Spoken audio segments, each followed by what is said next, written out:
Hello, and good evening, everyone. Dr. Scott Stoll, co-founder of the Plantrician Project, and welcome to the Plantrician Education Series. As you know, our cadence is monthly on these education series, and it really gives us a beautiful opportunity to bring in so many voices that are doing great things across the healthcare spectrum. And so to that end, if you have any ideas for these education series on topics that you'd like to see, please reach out to us because we are always looking for new speakers, new information, and new ways to assist you all as you integrate plant-based nutrition and lifestyle medicine into your practices and into your lives. One of our goals is to educate, equip, and empower you, healthcare providers, health influencers, and the general public, all of us, and integrating this powerful force of plant-based nutrition into our lives and in the lives of our patients, our friends, and our families. As I've done this for more than 20 years, there's no more powerful force, I believe, than a plant-based plate to impact the health of our entire ecosystem, from our cells to our system, to our communities, our families, and our environment and the world we're stewarding for the next generation. And so it's a passion of mine. I know it's a passion of yours. And I'm really delighted that we can do this as an empowered community together. This evening, I'm so pleased to be joined by a friend of ours who's been to our conferences before, the International Plant-Based Nutrition Healthcare Conference, and she is joining us as a speaker this year. Dr. Regina Ragasa is a board-certified physician in lifestyle medicine, family medicine, and obesity medicine. And she is truly, as you'll see, a passionate lifestyle advocate. She works at Kaiser Permanente in Southern California. And this evening, we're going to really dive in on part of her personal journey, going through physician burnout and how discovering lifestyle medicine and plant-based nutrition reinvigorated her passion for practicing medicine and integrating that into her daily practice and seeing her patients' lives come to life, as well as her own life, her own family. And I think her story is not only inspiring, but will be helpful for all of us to see the incredible opportunity that this type of medicine brings back into healthcare, where so much of our passion has been lost. And you will see that she has an incredible mission and hope ahead of her. You know, as I was looking up the statistics on physician burnout, it is very real. We've all experienced, I experienced it in my early 40s after starting to practice and seeing 40 patients a day and doing all kinds of procedures. You reach a place where you're burned out, but currently more than half of doctors report symptoms of burnout. And you know, the reasons, as I was looking at the research, excessive administrative tasks, long work hours, which is directly related to the next one, which is electronic health records, as I'm sure Regina can agree to, right? There's the term called pajama time, which is where people catch up on their EHRs, which I'm sure you are well aware of. Insufficient support staff, organizational culture, never-ending task lists. And so there's lots of things pulling at us as clinicians that, when I first started practicing in early 2000 weren't there. And, the mitigation strategies that are recommended are important, but really, I think one of the greatest mitigation strategies is rediscovering the passion for medicine and helping people, which is why we went in. And that's why Regina's here. So Regina, with all of that, I want to welcome you. I am first grateful for your time and that you're willing to share your story with us and be so vulnerable as well to talk about physician burnout in a meaningful way. Thank you very much, Scott. I appreciate the opportunity for being here today. As you saw, I was just nodding the entire time we were talking about physician burnout and the different things that can lead to that. I guess if you want me to kind of just start off from the beginning. Why don't you, take us back a little bit, just your, I think it's good for all of us just to remember the enthusiasm that we had, going into medical school, coming out of residency, maybe start there. And then just share with us that kind of process that slowly began to lead to that place of being burned out. Yeah. I think kind of going through medical school and going through residency, you just kind of get all excited about all the different treatments that you can learn in order to help someone achieve a better life, right? I think that's what all of us, most of us go into medicine. We want to help other people. And I remember in my second, third year of residency, I was feeling pretty confident in my skills already. And I was like, I could run this clinic. It's not a Right. problem. And one of my biggest passions was actually diabetes. And I think I loved it so much because, there was this thing where like if patients ended up having to use insulin, it was just this really careful calculation that you could do. And as you added more insulin, the sugars got better. And it was just kind of this immediate gratification. And if Mm. you saw those numbers come down, you're like, I did it. This is great. And as a resident, you could feel really excited about those things. And Don't forget to tell the attending, right? We got the oh, blood sugars under control. Yeah. I'm really absolutely. doing something. Yeah. Increased metformin, right? Right. It was a pretty like, I don't know, gratifying algorithm. I thought that hypertension control was a little difficult sometimes. But I think that's why I kind of liked diabetes care so much because it was just this kind of easy titration that if patients were compliant, we would see these results.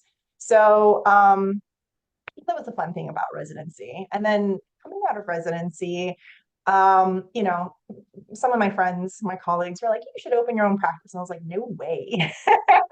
I am joining a big practice where all I do is just practice medicine. So I ended up joining Kaiser Permanente and kind of coming back to my stomping ground. So a little bit before that, I actually trained in New York, which is not where I grew up. I actually grew up in Los Angeles and California.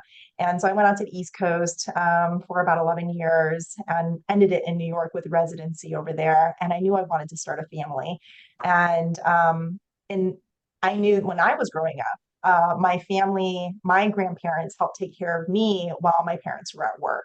So I wanted the same type of support system in starting my own family. And so that's why I came back to LA and I actually ended up in the same place where I grew up. So I grew up in the Van Nuys, North Hollywood area. And my parents are kind of down the street, just a 5-minute drive away. And it worked out really beautifully. So having the support system there was really wonderful. And so I started my career with family medicine because that's what I graduated out of residency with, knowing all the things that everybody learns in medicine.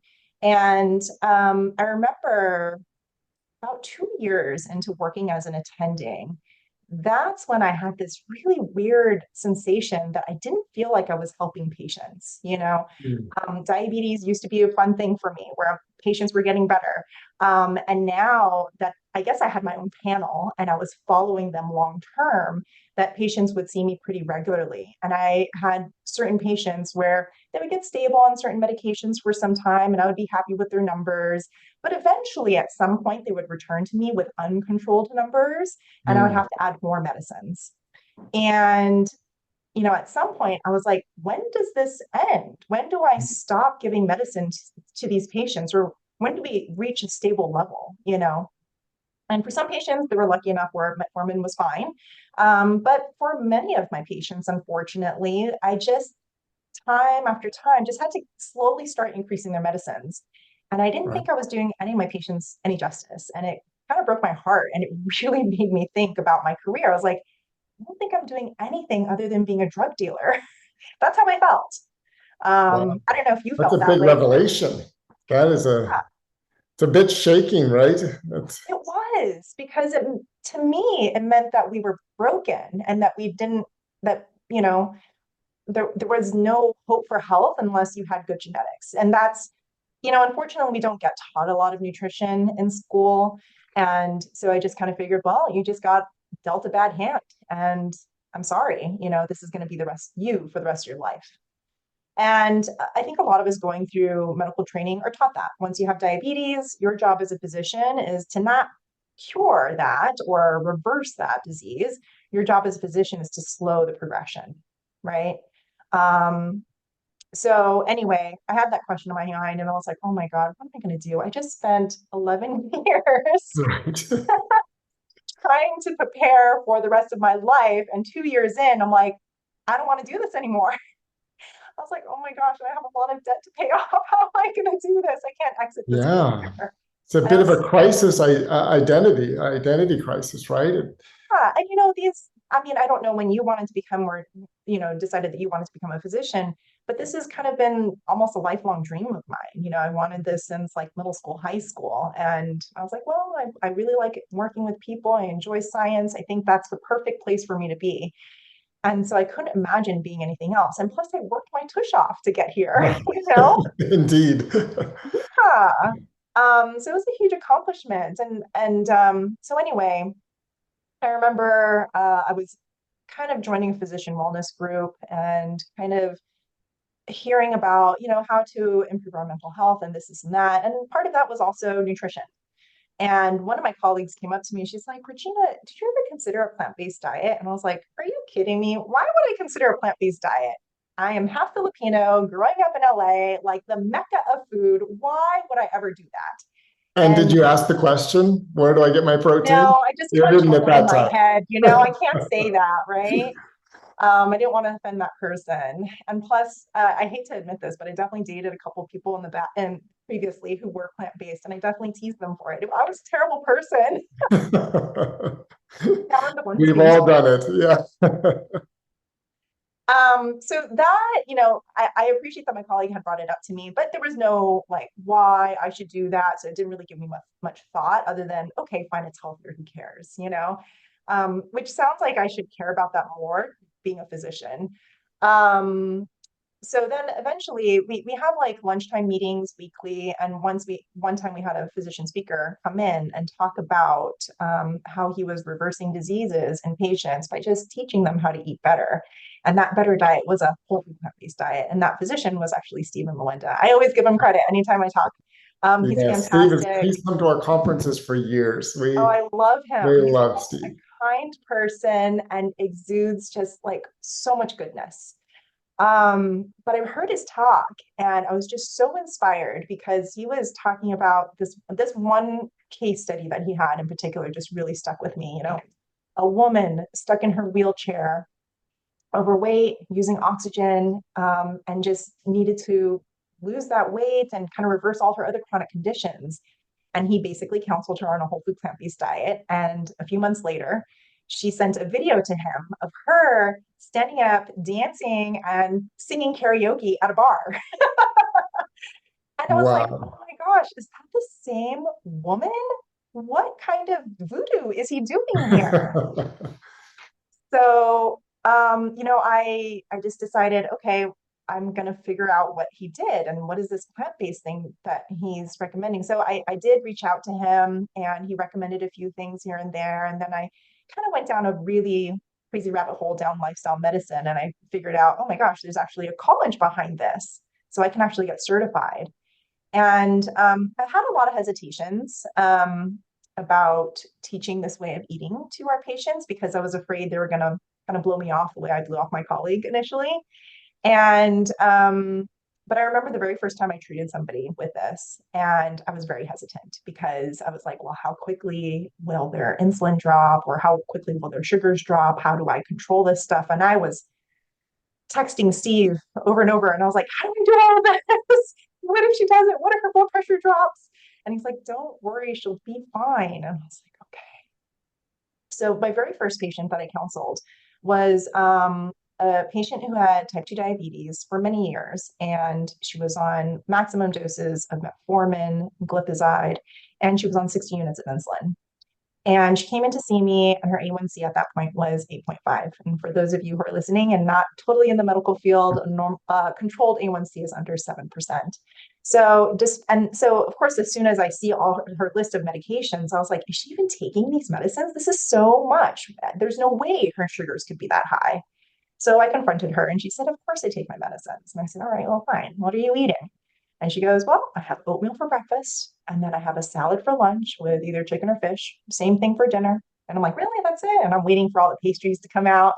And she said, and I'm like, well, what if you get hungry in between your meals? What do you have? And she's like, well, maybe I'll have like a little thing of yogurt if I get hungry or a small piece of cheese. And I thought, geez, if you tell any doctor that, they'd be like, you're eating a pretty healthy diet. Just keep doing that. I'm going to give you more insulin. And that's what I told her initially. And at the same time, I was like, well, I don't know what else to fix there. Do you exercise? And she says 45 minutes of cardio a day. So what that shows me is that the patient was fully committed to eating a healthier diet, doing whatever she could on her end from a lifestyle standpoint that she knew of, to improve her diet and take control of her diabetes. And so anyway, I offered her the insulin like any traditional doctor would. And she's like, no way. I am not taking more insulin. And I was like, oh my God, this is like malpractice happening right here. And I said, listen, if you're not going to accept the insulin, just learned about this new way of eating. I don't know if it works, but basically keep your breakfast, keep your salads, but instead of the chicken or fish, swap it out for beans. Instead of the yogurt or a piece of cheese, swap it out for a piece of fruit and maybe a handful of nuts. And she's like, no problem. I have a really strict diet Hmm. as is. That's not a problem for me. And so I'm like, all right, great, we'll see what happens. And I'm like, and then the kicker, or what really sealed the deal, I said was like, listen, I'll let you try these dietary changes, but if these changes do not change anything for you, we are going to put you on insulin. She said, that's a deal. I'm like, I want to see your sugars in a month. And she said, fine, not a problem. So a month goes by, she gets her A1C done, and it's 7.5. It drops a whole point. When I talked to her on the phone, I'm like, so looks like your sugars are doing better. She's like, yep, I did exactly what you asked me to. And she says, in the first week of doing this diet, of just switching to plant-based, my sugars dropped so low, I had to stop all of my insulin, all 60 units gone. And by the end of the first month, she stopped all her metformin, all of her glipizide. And I was like, my jaw was on the ground. I was like, oh my God, I cannot believe it. And technically 7.5 is still not controlled for diabetes. So I'm pretty strict with my patients. And until they're controlled, I do monthly checks. A month later, her A1C was 6.9 with zero medications. And 3 months after her start of the plant-based diet, she dropped 30 pounds. And I was like, oh my God, I just hit a gold mine. This is insane. So ever since then, I've basically committed myself to teaching a lot of people about eating a whole food plant-based diet. She was my patient zero, and I'm so grateful to have her as my first example because it was incredibly powerful. And for the first time in my life, I felt like a real doctor because I was actually Hmm. helping someone achieve health, not kind of maintaining or being status quo. So it was a really powerful moment for me, and I will never forget that story. It was just truly incredible. And since then, whoever's willing to listen to me and just kind of take a leap of faith has had really incredible results for the most part. So I'm really proud of those patients who trust me on their journey, and it's been really wonderful and really kind of renewed my energy for medicine again because it just shows that we're not broken. It's just what we've been taught, maybe certain beliefs that we have should be challenged a little bit, and it's okay. So, yeah, that's kind of my Yeah. story in a very big nutshell. Well, it's really profound what you said that you've, yeah, for the first time felt like you were a doctor. Yeah, yeah. And it's not only helped diabetes. I mean, sure, I might be counseling people on diabetes, but they'll come back telling me I don't have constipation, my diabetes is better. I used to have fibromyalgia, now I don't. Just really incredible things that a lot of doctors kind of scratch their heads over. And it came down to just dietary changes. But I think, those dietary changes, once you start practicing certain good habits, you start developing other ones, and it becomes almost like a domino effect. People will tell me that they sleep better and they want to eat earlier in the daytime. They now want to have breakfast, whereas before they didn't. All of these habits kind of start stacking themselves up, and your body starts responding to it. So it's been a really fun journey. I won't lie, when I first started teaching a whole food plant-based diet, I had my own biases, and I limited myself to only teaching a whole food plant-based diet to people who I thought would accept the message. So I thought my younger patients would be more open to it, maybe people of color. And that's my own bias, right? Because I'm a person of color. And I thought, well, maybe I can try to relate to their background. And then at some point, I thought to myself, oh my gosh, no, a whole food plant-based diet is really powerful. And if a whole food plant-based diet was a medication, I would not care where that person came from. I would Mm. make that same recommendation. And once I came to that realization, I was like, you know what? If people are going to look at me like I'm crazy, I'll just let them. But to me, it's actually malpractice to not tell them this now that I know this information. So I tell everyone now, and I'm okay if they give me strange looks and if it looks like I have three heads growing out of my neck, because at least I gave them the information and it's up to them whether or not they want to accept it. I'm not making the decision for them. So ever since I've made that decision too, it's made me sit more comfortably with teaching a whole food plant-based diet. Yeah. And, I was just thinking about, like, you are very enthusiastic. I can see that you are effervescent with joy and enthusiasm. But like looking back, how did you feel before you started utilizing lifestyle medicine when you would go in every day and see patients? What was like your kind of internal environment or ecosystem like? Yeah, I mean, right. Yeah. Are you so kind of going back to burnout? Is that what you're? Right. Yeah. Just I just wanted the contrast. I think is really valuable for people. Yeah. So, I mean, I won't say that the workload got less. So No, that's true. still there. But I would say my drive to teach people how to lead healthier lives has definitely been renewed. I get excited to hopefully turn some lives around. Whereas before it was like, well, what's the next drug I'm going to prescribe? Or, oh, how many problems are they going to come in? Gosh, do I have to cut them off at 5 because I'm going to be running late? It was all of these things. And I'm like, well, actually, when I teach a whole food plant-based diet, it tackles probably half of their chronic conditions. And so I knew I had this huge tool in my kit that would tackle multiple problems at once. And it just gave me a lot of excitement to share this information. And I got so excited that I started teaching other doctors in my center. They all poo-pooed me at first, but now they all know me as that person who just keeps talking about diet here. They're like, oh, you're talking to me about a plant-based diet? You must have talked to Dr. Ragasa. But that's the contagious part of this, that it's such good news and it brings so much hope. And I think Yes. one of the things I've noticed that is missing in medicine is hope. There's a lot of Yes. hopelessness. And as you know, so many of our patients will come and they have no hope because the doctor said, you're going to live with this forever. This is the worst case I've ever seen. This is what you can expect for your future. And Right. so, it's no surprise to us that they are hopeless and that they have no motivation to make any kind of lifestyle changes because there's no hope that they're going to change. Absolutely. Um, I Yeah. think one I thing I love just wanted to ask you about hope and then in relationship to the use of stories, because a story is what captured your attention. And, more than, what Dr. Lawenda would have shared with you as far as the science, it was that kind of shocking contrast between someone in a wheelchair and then singing karaoke at a bar that scratched the record for you and said, what is going on? And then I know that you tell stories, right, inside of your clinic, and that's what grabs hold of people. So maybe tie those two things together for us, the power of stories and this plant-based nutrition to inspire hope in patients and clinicians.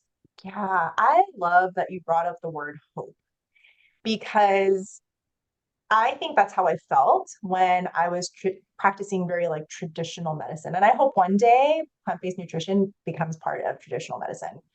Um, I think patients come to us wanting us to give them some type of solution.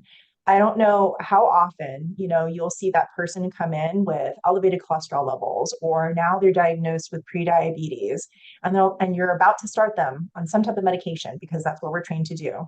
And the patient goes, "No, doc, give me a month. I'm going to do everything I can to lower that." And they do it, but we don't see the changes. And it's not, and I don't blame them. I don't think that they're not doing their part. The more and more I practice medicine, the more and more I actually believe and trust my patients. They don't actually lie to us for the most part. Because they understand that lying to us doesn't get us anywhere, right? And then the hope part is that when you teach them this stuff and share those examples of stories of people who have reversed their chronic conditions or improved it to the point where they're taking less medications, that itself brings hope. And they're like, wait, that person sounds like me. Mm, I want that. Maybe that could be me. As soon as people get put on insulin, they lose all hope. They're like, that's it. I'm going to be on this for the rest of my life because a lot of doctors say so, right? right. Yeah. And so I think, kind of leading back to the whole burnout thing too, the ability to give hope to your patient is amazing. And I think that that's kind of like where medicine kind of initially came into. It's like, oh wow, look at this pain reliever. It took your pain away. Right. Or look, this diabetes medication has reversed your numbers. But naturally, as human beings, none of us really want to be on medications. We want to be healthy. And if we can teach our patients to do that, that is the most powerful thing that we can do. And I think one thing, because in my lectures, what I usually do, especially when I'm teaching physicians, is I like to remind physicians that we're not drug dealers, we're not pill dispensers. The meaning of doctor is actually, it means teacher. And so Mm, teach our patients how to achieve that health again. And when we do that, that's when we really get that satisfaction, because now your patient's going to thank you. You're going to become their favorite doctor and they'll come see you, but just for their yearly physical, right? And when you tell them that that's your goal too, man, they get excited. They're like, yes, I don't want to come to the doctor every 2 months because of my chronic condition. I want to see you once a year and get my clean bill of health and then see you again the following year. That's it. That's all anyone ever wants to do. yeah, that's exactly right. And there's a great quote. I often use it at our immersions and even in other places by Maya Angelou. She said, I did then what I knew how to do, but now that I know better, I do better. Oh, I love And that. so for all of our colleagues, they're doing what they were taught to do, what all of us were taught to do, medical school and residency. Right. And they're burned out and frustrated, and they would love for their patients to flourish, but they don't know how to do it and they don't even know it's possible. And the same for patients. They're doing what they've been taught to do by the system. Show up Yes. at visits, take the prescription to the pharmacy, fill it, take it, and the compliance rates on medications or anything that we actually prescribe are not very good Yeah. because patients, they would prefer not to do those things. And so the Yeah. whole system is just doing what it's been taught to do, but it doesn't know that there's a better way. Right. Yeah. And that's the joy of what we're doing. One of the things that you're actually doing in Southern California is helping to educate healthcare professionals. Yeah. That's my goal. I want everybody to know this so that we become a unified voice.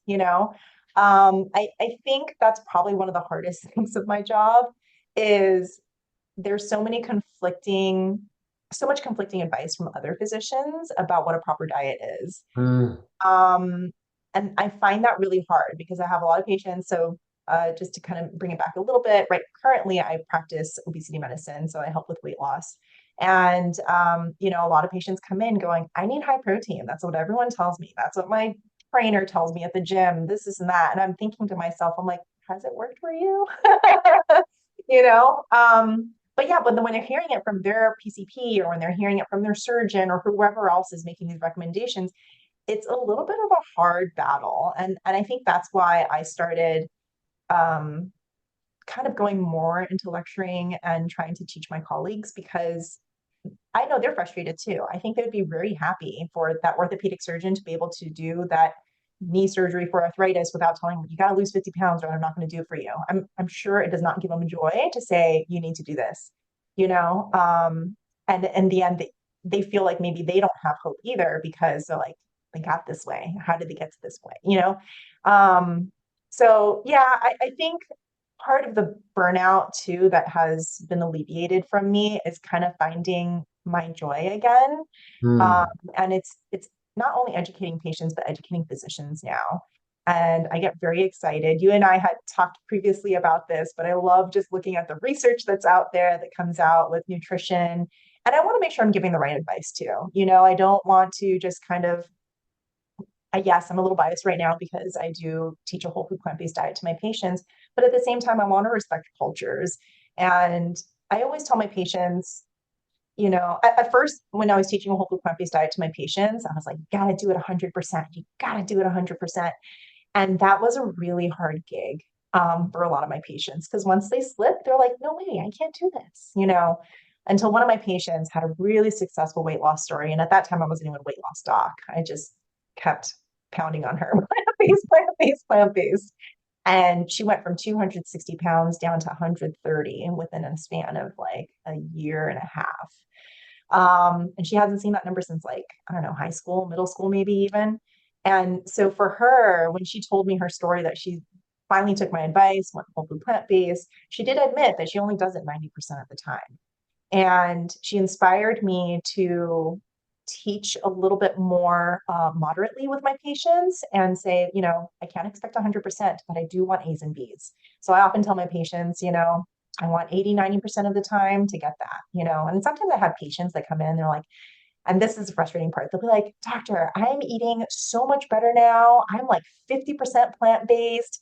And I'm like, and they get really upset that they're not losing weight. And I'm like, well, I hate to be the bearer of bad news, but if you scored 50% on your exam, do you think you'd be passing?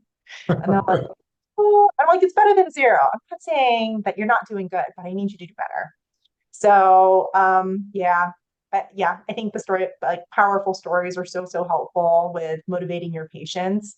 Um, just like what you said, us as physicians, we might be motivated by seeing, a lot of review articles and, meta-analyses and things like that.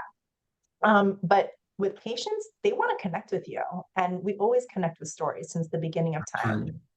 So in order to connect with patients, you can't just slam a bunch of numbers at them. They want to hear stories. And that's where I find it's most convincing is to tell a story that relates to them. And luckily I've been practicing this enough that I have like a little bag of like examples of patients that where I'm like, oh, you're the bodybuilder. Okay, cool. Let me pull out this bodybuilder person that I used to counsel. And this is how he's improved his cholesterol over time. Or, oh, you're a woman in menopause. Let me show you this other story about this other woman that was successful by applying these things and kind of showing them like it is possible. Yes, it is possible in your culture. And that's another thing. I love drawing in people's cultures because a lot of times people like, I practice in LA, so we have a very large Latinx population. And sometimes they'll be like, you don't understand where I come from. I'm like, actually, I do. To remember though where you come from, right? So just Right. draw on Mexico just because they're our neighboring country. I often tell them, I'm like, listen, imagine your bisabuela from like 150 years ago, your great great grandma, and they're like thinking back, and I'm like, and did you grow up poor? Did you grow up with money? And a lot of the times, the majority of the country, we are everywhere globally, the majority of the people are poor, right? That's why it's only like 1% super rich, right? So oftentimes they'll tell me, yep, my grandma grew up super poor. I'm like, okay, and what was she eating in Mexico every day? And he's like, oh, rice and beans. And I'm like, yeah, and how long did she live?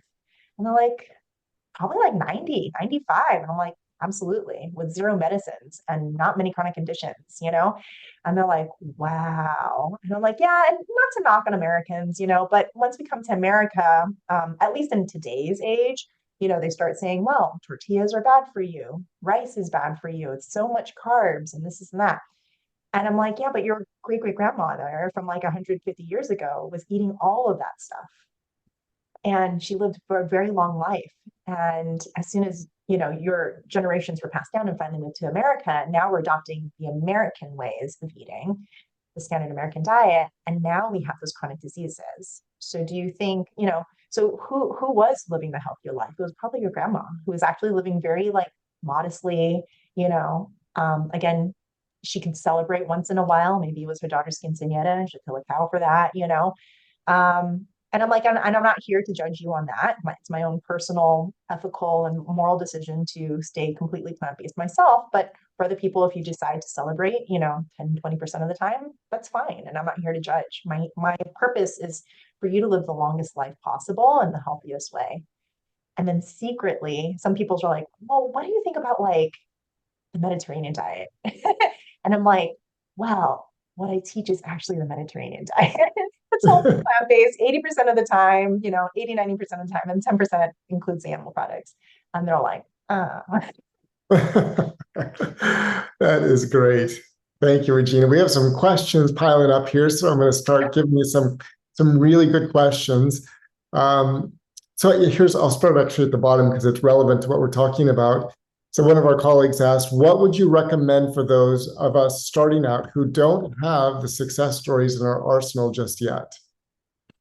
that's great. Sometimes you can pull stories from other people as well.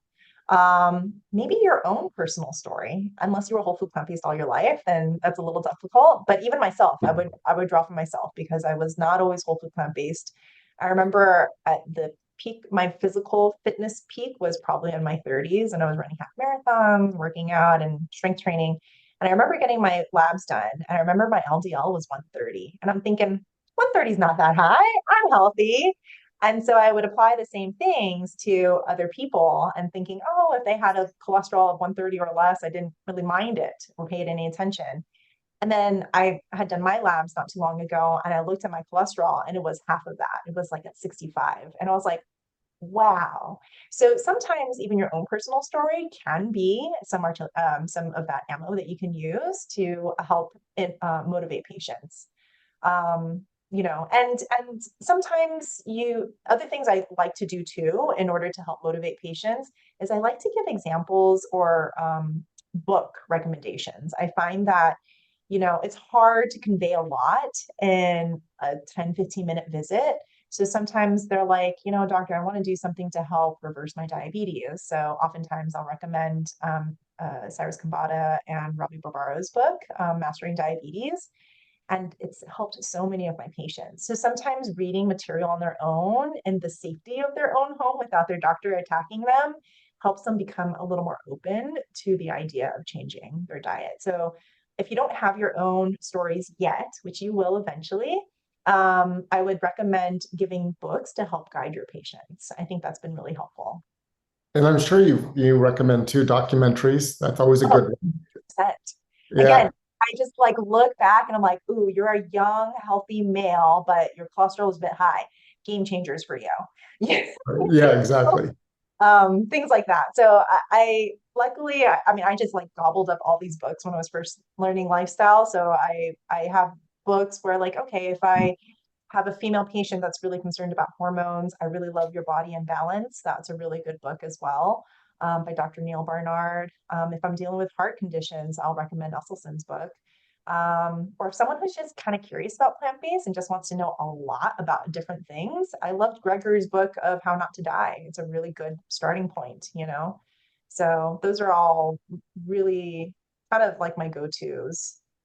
Trying to think if there's any other big go-to books. I'll mention them along the The way. other one, Forks Over Knives, has a nice library of testimonials too. That's a good one. That Yeah, have, autoimmune, heart disease, diabetes. So that's a good place to go. yes, absolutely. Yeah, there's just a wealth of information. And I think, after kind of being in the realm of plant-based for a while, you start building your list of recommendations for your patients. Wonderful. Thank you.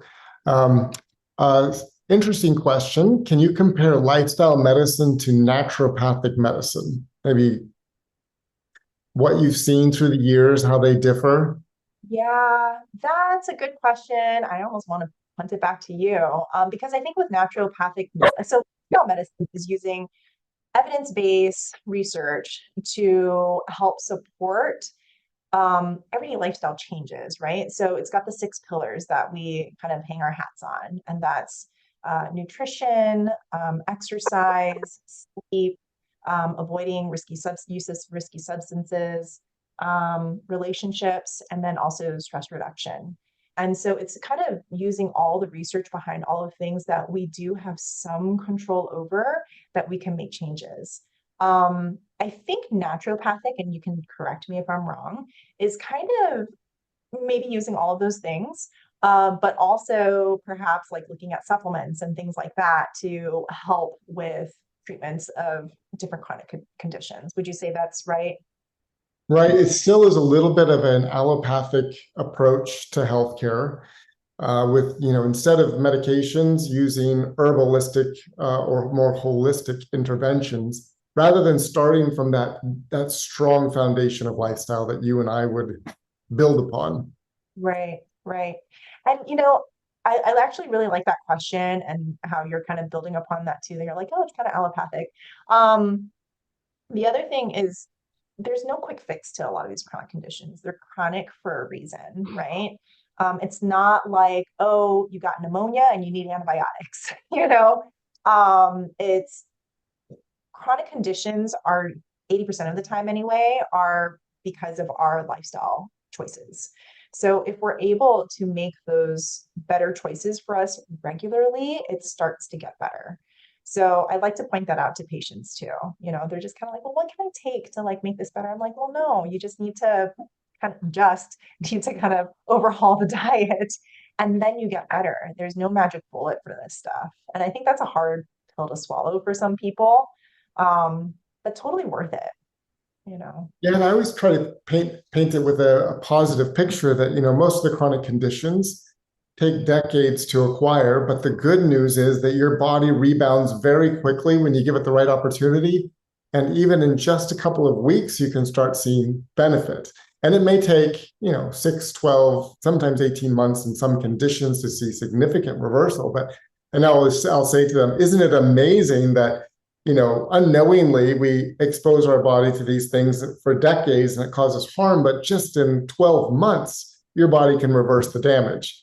And it gives them a little bit more hope than like this is going to be a chronic, intervention. Yeah, I love that actually. That's awesome. And kind of thinking back to, so I'm an osteopathic doctor trained that way. And one of the tenets says that basically our body has the ability to heal itself um, if you're given the right environment, right? And so it's about putting your body in the right environment to support the healing. It's just like if you get a cut on your arm, you don't need to go see a doctor to get to heal that cut on your arm. It's able to heal, but if you keep putting alcohol on it, if you keep rubbing it, and you keep causing more inflammation, it's not going to heal properly. So I like to think about that too, is that our bodies are really incredible. Just like what you said, it took you years to get to this point, but in just a short few months, you could potentially reverse it. So yeah, our bodies are really incredible. We just have to give it the opportunity. Beautiful. That's right. Absolutely. Next question is from Alexis, and she said, thank you for inspiring me again today. If you have patients who do not want to stop meat or dairy, do you have strategies to help them move towards a plant-based diet? And I would add and understand some of the damage that's occurring from those products. Yeah, that's a great question. For patients who are not willing to make that step yet, the best thing I can recommend at first is to obviously increase the amount of fruits and vegetables that they're eating, right? So really kind of looking at that healthy plate method of half veggies, quarter carbs, and quarter protein, and kind of sticking with those ratios. And then the other big thing too is, if you're looking at the standard American diet, about 57% of our calories come from ultra processed foods. So just eliminating that alone would be very, very helpful to their health. And if they're still not, and that itself is a huge journey for people to do, to just even cut out the ultra processed things. So I let them do that, have their health get somewhat better with that because now they're not eating the ultra processed things. And then I tell them, like, listen, if at some point you hit, a plateau, you're not getting the results that you had hoped for, I think it's time to maybe swap out some of those animal proteins for some plant proteins. And you might be that 50% that can kind of, that person who can get away with 50% of the time being plant-based and 50 not. Or maybe you need to go a little bit further. So I do warn patients. I'm like, listen, I'm not here to get in your way. My goal again is your health. And some people can get away with a little bit more than others. And it's going to be a journey and we can figure that out together. So I try not to dismiss them immediately. I definitely had a patient who was like, you're teaching plant-based. Does that mean you're not going to help me with my weight loss? I was like, no, I will help you. But you will know that I'm going to keep pushing you in this direction because, I'm teaching you where the North Star is. And I don't expect you to land on it, but I want you to start inching your way towards it. So when you kind of frame it that way for a lot of patients, I think they're pretty open to it. That's good. Yeah, meet them where they are. And Mhm. then, like you said at the beginning, we're just slowly educating them.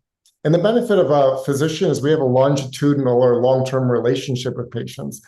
So I always remember, like, I don't have to get it all in this visit because I can have them come back in 2 weeks or 3 weeks, or 4 weeks, and we can continue the conversation. That's true. That's true. I think that's the beautiful part about a physician patient relationship.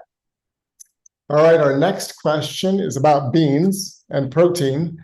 Um, so I guess first, just answering the question for people that are on with us this evening.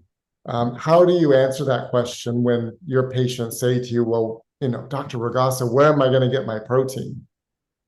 I tell them, don't worry. That's right. I tell them we have too much protein in our diet and it hasn't helped a lot of our patients. So I do source beans as a main source of protein for our patients.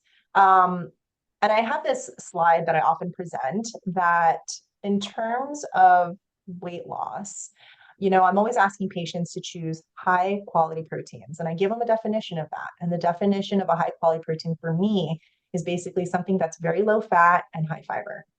And so I have a graph that kind of looks at the hierarchy of proteins. At the very bottom, I have pork. 3 ounces of pork is about 200 calories, 54% fat.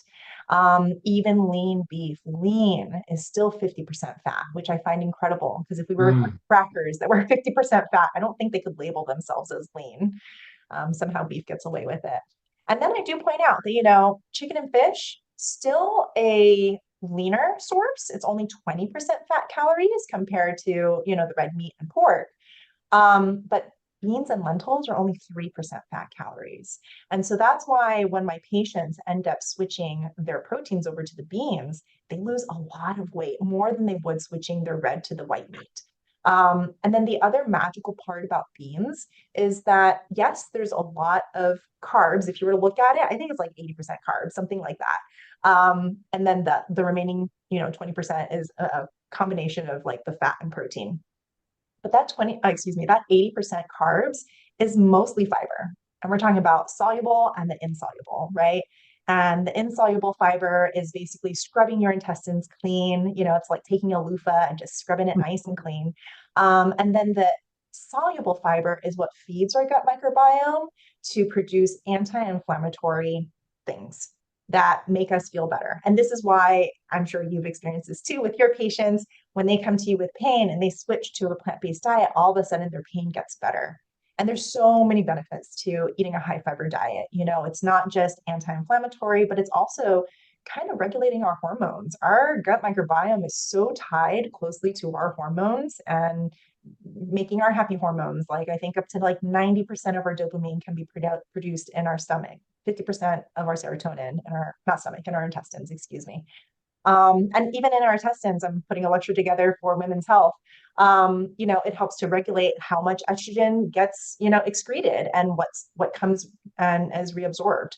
So there's this really close tie between everything, and I've come to appreciate that more. And again, my DO world has come to a full circle with lifestyle medicine because it is treating the whole patient with this. And it's not just like, oh, the brain does its own thing. The stomach is not related to your uterus. It's like everything is tied together. And I think the way that your body shows inflammation just shows in different ways. And that's just, how I like to see it.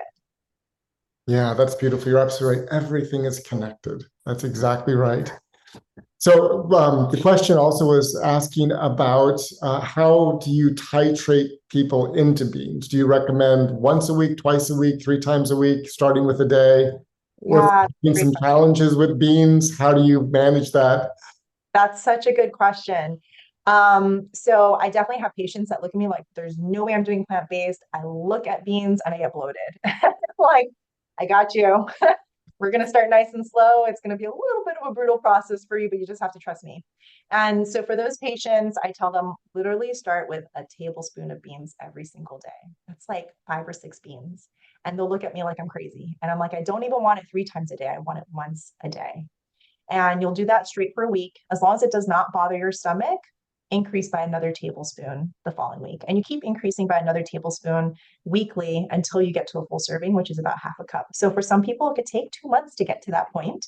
For some people, they kind of ramp it a little bit faster. Maybe they can start with a quarter cup without bothering their stomach, and then they'll ramp up from there. But I also remind them, like, it has to be every day that you're doing this. This is like going to the gym. You can't go once a week and expect to get better. You have to go every day, and you're training your gut to get stronger. So once you kind of frame it that way, I've definitely had some patients that just took it to heart and it was like, it's my homework. I'm going to work to eat beans. And they've had a lot of success with it. So this definitely works. If it's a texture issue, I don't really have good advice for that one.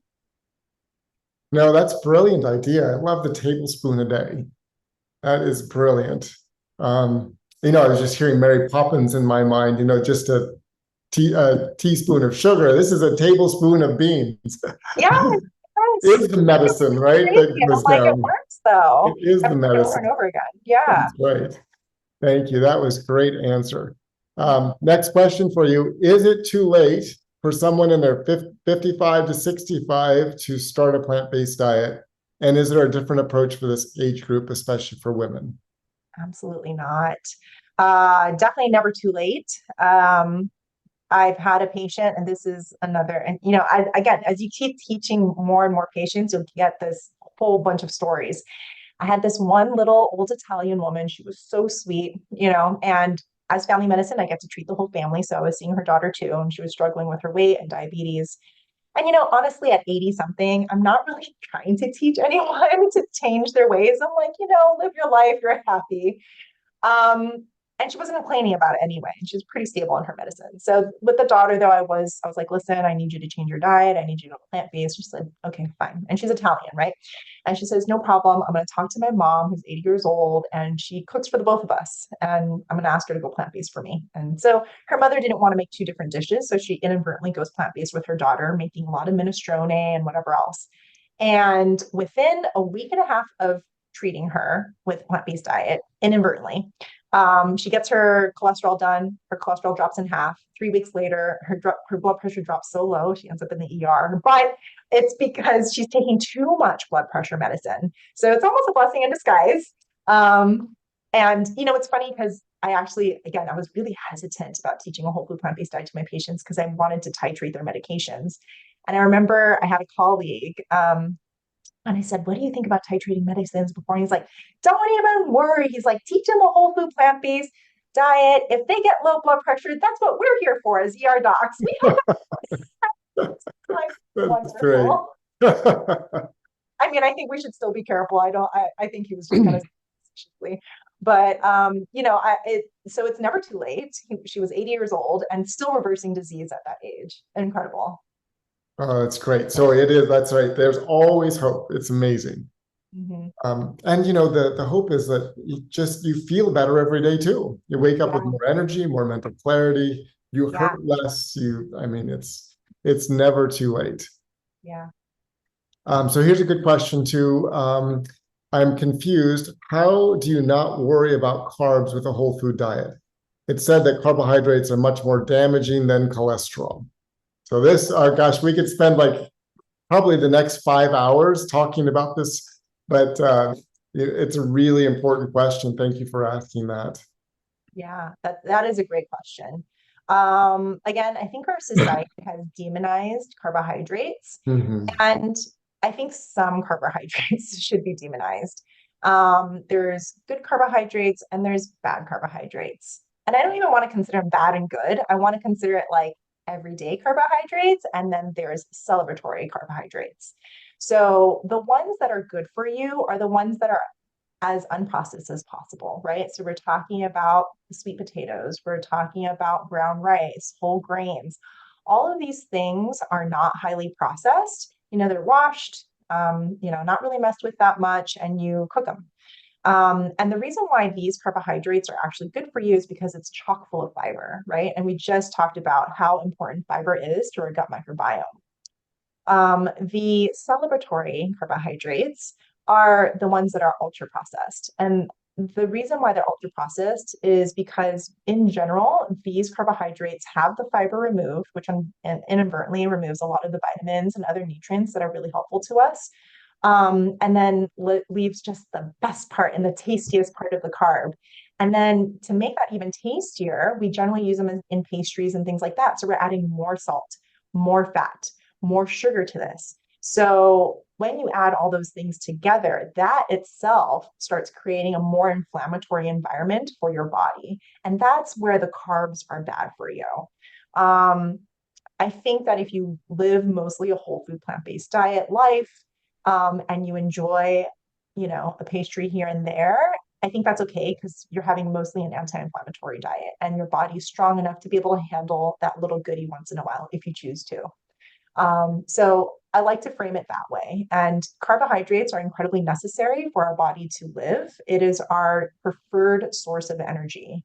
And so when patients decide to go into keto, which you're an expert at and give wonderful lectures about, we go into a mode, a secondary mode that our body doesn't actually want to be in. So we're stressing out our body even more. So it's not a very natural diet for us. And what we really need is actually a high carb diet. And actually, if you look at the dietary guidelines for Americans, it says about 45 to 65% of our calories should be coming from carbohydrates. So even the DGA recommends that. It's not just us in the lifestyle world. Yeah, that's right. That is right. Thank you for sharing that. Let's see. There was another, I was just going to read this. Cindy said, I'm 66 and just transitioned to a whole food plant-based diet last October. I exercise 3.5 days a week, and I am not on any medications and feel amazing. So I hope this inspires. She's speaking to our other attendees. So thank you for sharing that, Cindy. That's amazing. Congratulations. Question is, I had an outbreak of eczema. There are 3 areas on my legs that are inflamed and painful. Is it possible this came from plant foods, or what are some other potential sources for an eczema flare? That's a great question. I think it's multivariable. If you're eating a pretty clean diet already, I will share that I also struggle with eczema from time to time. I have this one spot behind my ear that gets me. And I know this sounds weird, but when I sleep better, my eczema gets better behind my ear. So I think a whole food plant-based diet is the answer to a lot of things, but it's not the only thing. And that's what lifestyle is about. It's really about encompassing all of those 6 pillars and trying to embrace them as much as possible. So I think a lot of things can make eczema flare. It could be the environment that you're in, emotional environment, or even like physical environment if you're being exposed to certain chemicals. And then for me, it seems like sleep is very highly tied to this, and probably just like stress. I think if I'm really, really stressed at work, it tends to flare up, even though I'm eating pretty cleanly. Yeah, thank you. That's a really important comment, Regina, that yes, that those other aspects of lifestyle can also contribute to disease and turn our system upside down. And, as we're talking about glucose, like our blood glucose can go up from internal stress, be it emotional distress, relational distress, financial distress, inadequate sleep. Yeah. So those are things that, the diet does not make us, impenetrable to disease, right? We're not completely disease-proof just because our plate is correct. It's the foundation, but those other pieces are essential. 100%. I'm actually going to add to that too, that what you said, because I gave a lecture not too long ago at the Mayo Clinic, actually, about whole food plant-based eating. And a colleague was super nice, and he came up to me and was like, oh my God, what a great lecture, this is that. And he happened to be plant-based himself. And he said, how does it feel to know that you're going to live to 100 and live well? And I wrote back and I went, I don't think I will. I don't know if I'll live to 100, but I'm not going to make my journey worse. I mean, I won't lie. I had 35 years of a terrible diet. Not my parents' fault. They didn't know any better. They did what they could for us. And of course, I was a teenager. So of course, I'm going to indulge in things. So I don't discount my 35 years of living. I think it's done some damage to my body. But again, I'm trying to, prevent worsening of whatever I have. I I don't think I'm going to be completely disease-free. I just have to be realistic about that. Yeah, we'll just create the best glide path into that landing zone, right? Yeah, exactly. Exactly. One more follow-up question on the glucose, because it's really an important point. Lawrence said, I rarely hear a discussion of adequate carb intake to prevent gluconeogenesis. Is there any comment on this aspect of adequate carb intake? That's a good question. I don't think so. I don't really have any comments on that because I rarely have people that overeat their carbs. I think Yeah, they tend to be in the celebratory category. Then I'm like, it's the processed stuff we need to get rid of. Um, Actually, I can think of an example. So if you think about Nigerians, um, the majority of their food is based off of potatoes. And oftentimes, if I happen to have a patient of Nigerian descent returning back to their country, they'll tell me, I eat all the quote unquote bad things. I eat all the potatoes. The interesting thing is, I lose weight there. I get more energy. And they attribute it to like, oh, I have less stress, I'm not working, whatever it is. And maybe that plays a role into it too. But again, I think we don't have to worry about eating too many carbs or eating too much carbs. I think our body tells us, oftentimes I'll tell patients, I think one of the biggest mistakes that patients make when they go plant-based is they think I only want them to eat salads.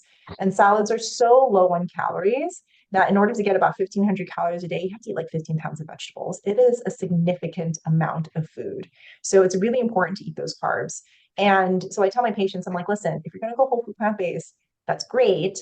And if you feel weak, it's not because you're missing protein, it's because you're not eating enough. So I often tell my patients to encourage them to eat more. And I tell them to lean towards the higher calorie realm in the plant-based world, not super high calorie. We're not talking about avocados all day, every day. We're talking about those potatoes and the beans, because those are the things that keep us full and give us the energy that we need to run through the day. perfect. Thank you.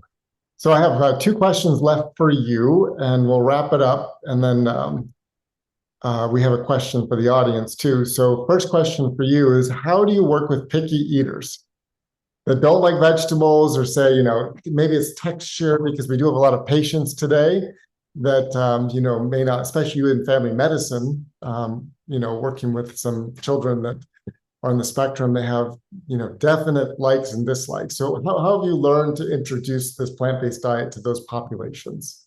Yeah, that's a tough one. I definitely get a lot of those in my clinic. Um, when it's a texture issue, I start by asking, can you name some fruits or vegetables that you do like? Mhm. And again, my goal is to start small with those people, just start getting those fruits and vegetables in regularly. Because once you start doing that regularly, then again, you're building that gut microbiome to be able to handle strong other things. And as they become used to with eating those favorite fruits and vegetables regularly, then maybe they get a little curious and maybe they're a little willing to kind of explore other options along the way. So start with what you know, not something that you're unfamiliar with. Because, if you try to shove Brussels sprouts down someone's throat and they hate Brussels sprouts, they'll never stick with it, right? So we want something that's doable for patients. So I often tell them, you ask the patient what they like and start there. That's really good advice. That is important practical advice. Yeah, then you're partnering with them and they feel that they're being seen and heard. That's Thank you. That is really valuable. So I'm going to ask the audience so they can start working on this before. So two questions for the audience, and you can pick the one that you feel is most fitting for you this evening.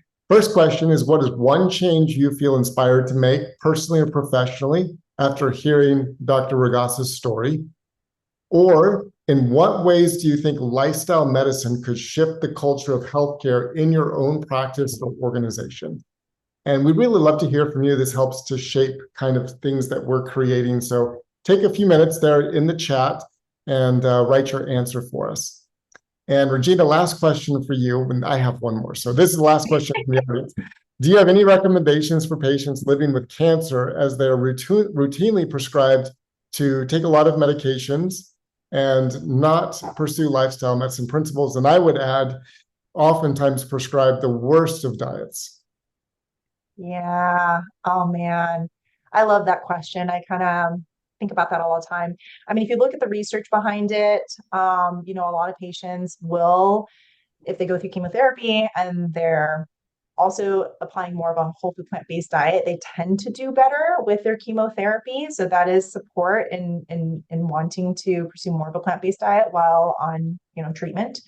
Another thing too, is, I mean, obviously I do practice both. I mean, I'm not just lifestyle alone. I think there's this really nice way to integrate both traditional allopathic medicine with lifestyle medicine.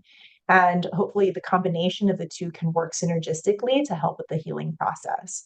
So, you know, for those people who only want to pursue kind of the natural way, that's their own decision. And I think they should understand all the wonderful things that medicine has done for us to help us battle these things. So I actually like to use them in conjunction with each other. And I think the biggest thing I want to clear the air with is also soy is not bad for you. Unfortunately, I still hear oncologists advise patients against eating soy.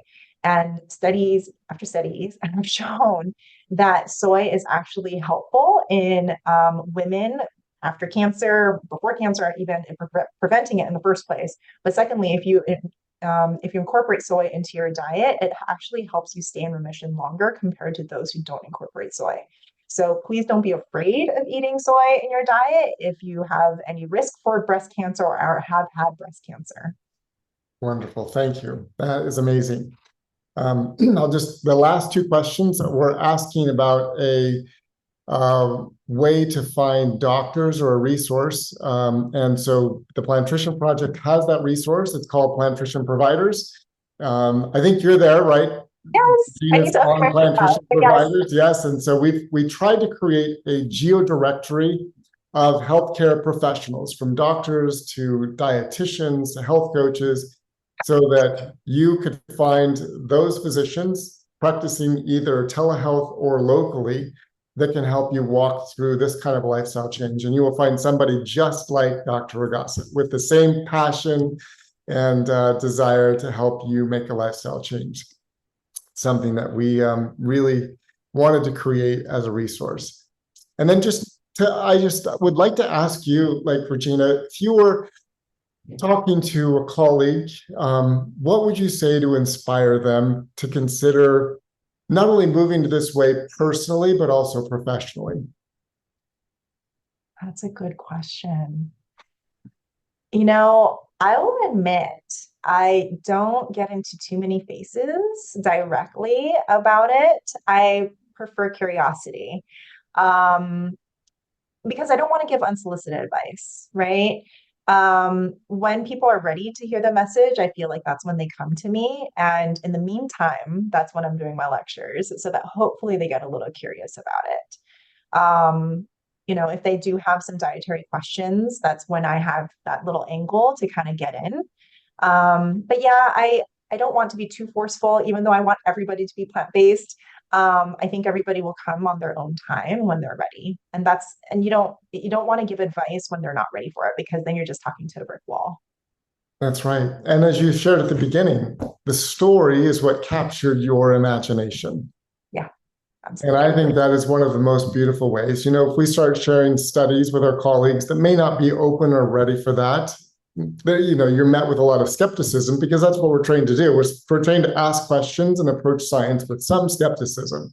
Absolutely. But a story, it captures the imagination, and it makes people see something that they didn't imagine was possible, is an incredible way to at least spark more curiosity, as you said.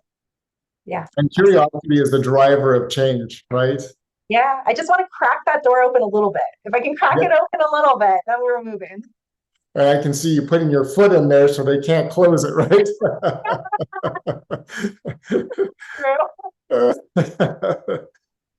Oh, thank you so much for really a warm, engaging, beautiful conversation tonight. Your passion and enthusiasm are so contagious. And I think everybody that was joining us this evening felt it. You know, not only did we learn from you, but we were inspired by you, and we felt your love and passion for this. So thank you. Thank you very much for having me. I so appreciate it and incredibly honored to be here with you. Thank you so much, Dr. Stoll.